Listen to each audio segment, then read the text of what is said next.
দেখুন ছোটো ছোটো বেগুনগুলো ভেজে নিয়েছি, মাঝখান থেকে চিড়ে একটু লবণ মাখিয়ে ভেজেছি, আর এখন হলুদটা দিলাম, কেন আগে হলুদ দিলে পুড়ে যেতে পারে বেগুনগুলো, ওই জন্য। আর বেগুনগুলো পোড়াবো না, মাঝখানটা জায়গা করে নিই।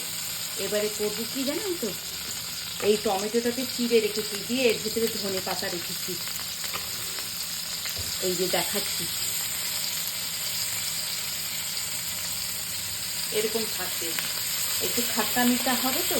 আর এই বড় দানার চিনি এর মধ্যে দিয়ে দিচ্ছি, এই টমেটোর রসটা এর ভিতরে যাবে। লবণ, চিনি, লবণটা তো আগে দিয়ে দিয়েছি, চিনির রসটা ধীরে ধীরে যাবে। আর এই যে ধনে, জিরে, মৌরি, মেথি, হিং, শুকনো লঙ্কা ড্রাই রোস্ট করে এটা মশলাটা পিষিয়ে নিয়েছি, এবার দেবো এর মধ্যে। ধিমি আঁচে হবে, আচারি বেগুন করছি। পেঁয়াজ রসুন কিচ্ছু দেবো না, আদা বাটাও দেবো না, আর মশলাটা নাড়াবো না, খালি এরকমই হবে, একদম ধিমি আছে। এই যে যাবে ধনে পাতার রসটা, ধনে পাতা চারদিকে ছড়াবো না, এর মধ্যেই থাকবে। এইটা কেটে কেটে সাইড থেকে যখন খাবে নিয়ে নিয়ে খাবে।